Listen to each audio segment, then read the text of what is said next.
Fala, investidores, sejam muito bem-vindos. Este é o canal Planileiro Investidor. Meu nome é Adriano e nós vamos agora falar a respeito do relatório gerencial do XPLG11, último relatório de julho de 2024. Então, a gente vai ver aqui algumas informações importantes do fundo, né? Fundo que a gente acompanha mensalmente aqui no canal, tá bom? Então, se você gosta desse tipo de assunto, não deixe de se inscrever aí no canal, tá bom? Você ajuda muito a gente que é ensinar essas informações e também deixa o seu like, e é tudo de graça aqui no canal, tá aí. Esse relatório gerencial, o link do nosso grupo do Telegram tá na descrição deste vídeo. Bom, vamos lá, falar aqui do XPLG11, fundo que eu tenho em carteira, um dos meus 3 fundos de logística que eu tenho em carteira. XPLG aí é um deles, né? E ele é um fundo que já tem desde julho de 2018, investe na área logística industrial, é um fundo, um dos maiores aí da área logística, né?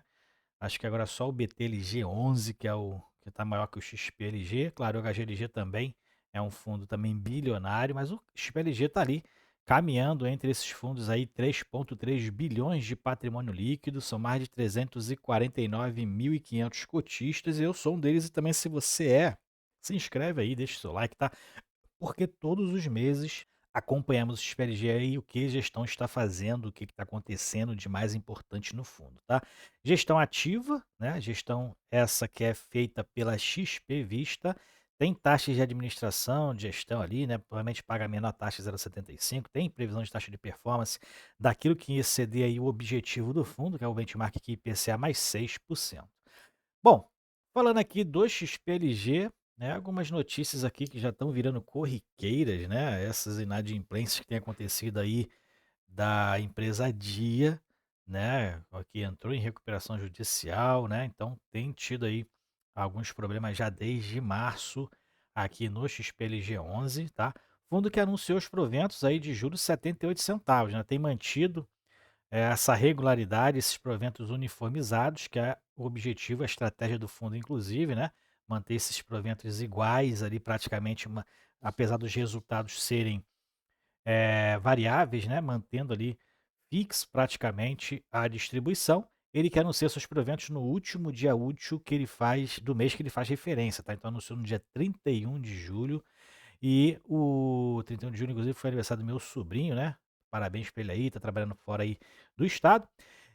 E aqui é 9%, né, dividend yield do fundo, tá um bom dividendo aí do fundo, né, com base no valor de mercado, né? Isso bom que eu digo, né, que quem pegou os fundos lá em 2020, né, antes ali da pandemia, um pouquinho depois, né, pegou proventos aí, objetivos de proventos aí 0,65, 0,70 ao mês, né? E muitos estão pagando aí 0,80, 0,75, 0,95, 1%, né? Ao mês, e tem quem reclame, né? Pagamento do fundo aí é no 10º dia útil, então vai pagar amanhã, dia 14 de agosto, vai pagar então, aí a maioria, né, dos fundos que anunciam proventos aí no último dia útil do mês, inclusive alguns também no 5º dia útil, pagam no 10º dia útil, para uns, para muitos, né, quase a maioria dos fundos da bolsa é uma data padrão de pagamento. E a inadimplência, né, que tem perdurado aqui no fundo, né, esse mês foi de 2,6%, sendo que 2,4% é da empresa a empresa Dia, né?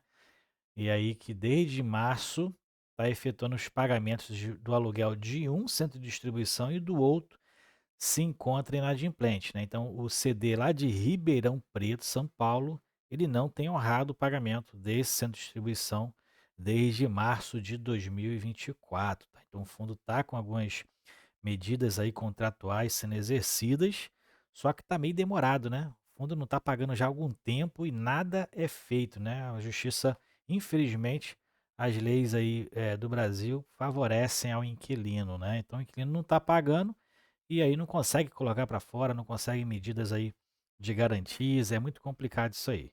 E 0,2% é de uma locatária que já está em tratativa aí para pagar, provavelmente perdeu o prazo aí de pagamento, está aí já regularizando com o fundo.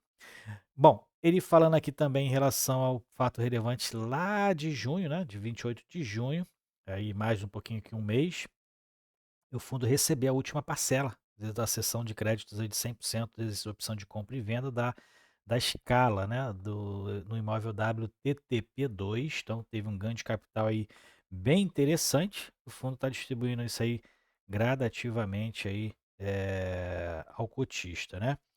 E mais para baixo aqui ele também fala sobre o grupo VIP, que ampliou o contrato de 4 meses, uma operação de um módulo vago aí, é uma operação eh, praticamente temporária, né? Ampliou pelo prazo de 4 meses a sua operação. E ele fala aqui que é a menor vacância lá no especulativo Cajamar, tá? Que é o Cajamar lá, uma cidade, um grande polo industrial, né? Ali de adjacências ali de São Paulo, né? A caminho ali do centro de São Paulo. E o fundo, então, está com 1,7% de vacância física. É o menor patamar desde outubro de 2019. Ó, como o fundo está se recuperando aí bem em relação a essas vacâncias aí que têm ocorrido. Mais para baixo aqui a gente também fala sobre a sétima emissão de cotas, né? Que foi meio sem sentido participar dessa sétima emissão de cotas, né?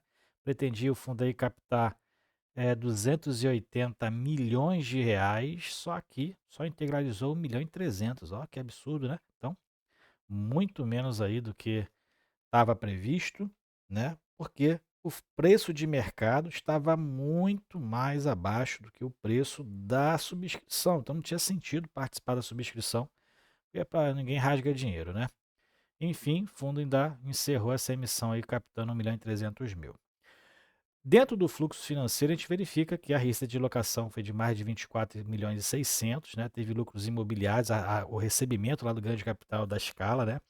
Teve aqui os rendimentos de caixas, vendas de FIIs, o fundo fez resultado aí de venda de FIIs e também receitas de LCI e renda fixa, aí onde o caixa está aplicado, né? Então, é o rendimento, esse aqui é o rendimento dos FIIs, e aqui é o resultado das vendas dos FIIs, então ganho de capital, né? Então, esse aqui é o resultado de caixa do fundo, 1.400.000. O fundo está com caixa aí também bem interessante, né? Foi de 40 milhões e meio, então a receita de julho, o fundo distribuiu 23 milhões, isso porque 13 milhões foi ganho de capital e o fundo normalmente distribui isso, dilui isso pelo semestre, até mesmo para poder manter ali esse valor aplicado e também ter rendimentos de caixa desse valor, o que aí acaba maximizando, né, o valor de caixa e do próprio ganho de capital ferido, né? E o resultado base foi de 36 milhões e 200, fundo distribuindo 23 milhões de reais, 78 centavos, mantendo ali a distribuição média no período. Aqui então é o gráfico do resultado, né? Então o fundo teve um resultado maior, mas mantendo a regularidade aqui da distribuição, os 78 centavos desde agosto, até um pouquinho antes, tá? Mas aqui nos últimos 12 meses o fundo distribuindo 78 centavos por cota, apesar do resultado variar mês a mês, né? A gente vê que fica aqui o gráfico. O fundo mantém a uniformização, que é a estratégia do fundo. Aqui a questão do volume de negociação no mercado, né? Foi de 4,2 milhões. O volume médio diário negociado no mercado secundário caiu um pouquinho em relação a junho, né? Mas mantendo a média, tá? Provavelmente junho aqui teve algumas vendas aí do fundo internacional, né? Que também tem o XPLG11 e alguns outros fundos aí da bolsa, mas mantendo aqui praticamente a média do que ele tem feito aqui nos meses, tá? A gente vê a distância que está, né? O valor patrimonial para o valor de mercado. Então, o fundo, inclusive, hoje estava abaixo dos 102, tá? Hoje, dia 12 de agosto, abaixo dos R$ 102 fechou aí no mercado. E pode ser uma oportunidade de entrar no mercado. É um fundo bem diversificado, tá? Fundo bem diversificado, tem uma liquidez bem alta também pelo tamanho dele, tá? E tem um giro de cota de 3,1%.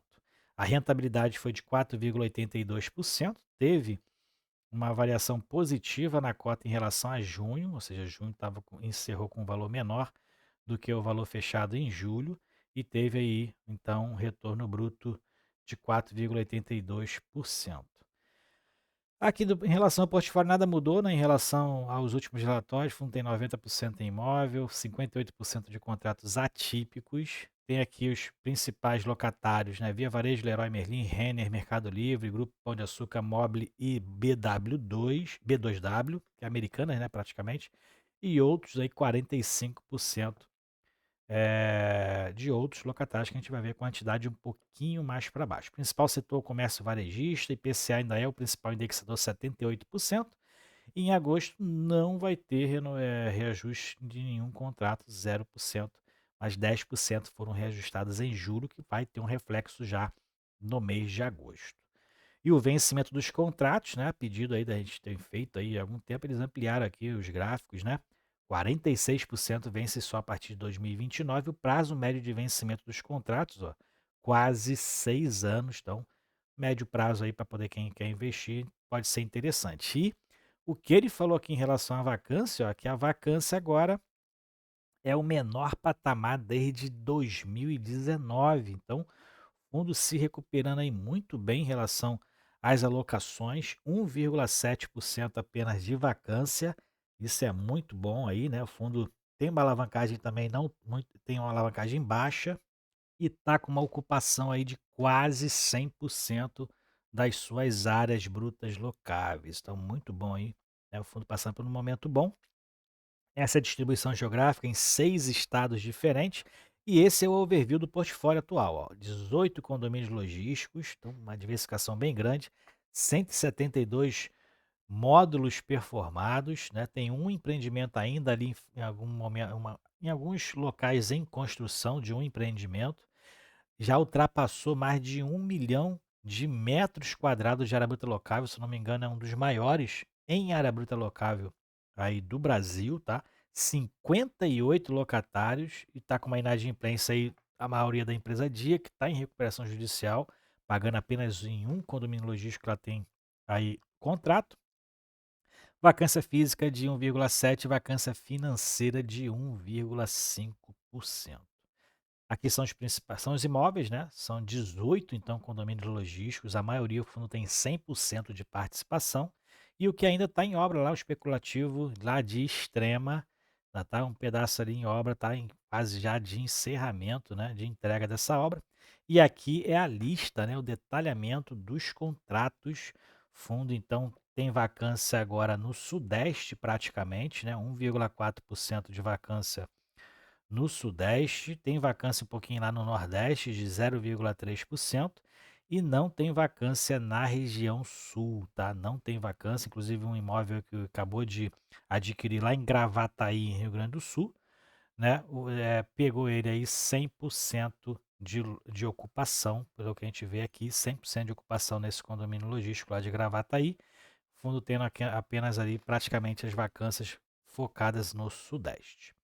Mais para baixo, para encerrar, a parte das obrigações que o fundo tem, né? Com a aquisição lá do CD de Gravataí, o fundo, então, aumentou aqui a sua alavancagem, né? As suas obrigações de longo prazo. Então, tem até aí. Esse aqui nem é de longo prazo, é de curto, praticamente de curto prazo, 2025. Ele tem que pagar todo o valor aí do CD Gravataí, tá? E 126 milhões é isso, né? O prazo de um ano para pagar, IPCA é o indexador, e o fundo atualmente com 411 milhões de reais em obrigações a pagar, mas a maioria, como eu disse, com vencimento em longo prazo, com esses 3 primeiros aqui, e esses 2 aqui com vencimento já em 2025. Beleza? Então é isso aí. Atualizações do XPLG11, tá? XPLG11 aí que ampliou o seu portfólio, agora com 18 condomínios logísticos, com esse novo condomínio lá de Gravataí, fundo aí com mais de 1 milhão de metros quadrados de área bruta locável, né? Para mim, é um dos fundos mais interessantes que tem no mercado. Uns criticam o XP, a gestora, né? Mas o fundo realmente tem um portfólio muito interessante, né? E a XP tem feito uma boa administração, pelo que eu tenho acompanhado no XPLG, tá? Imóveis aí que estão quase 100% ocupados, então são bons imóveis, na minha opinião. E é por isso que eu mantenho em carteira e qualquer oportunidade estou comprando uma cota ou outra ali para ampliar ali a posição dentro do fundo, beleza? É isso aí. Deixe suas opiniões também nos comentários deste vídeo. Espero que vocês tenham gostado. Fique com Deus. Até o próximo vídeo. Tchau, tchau.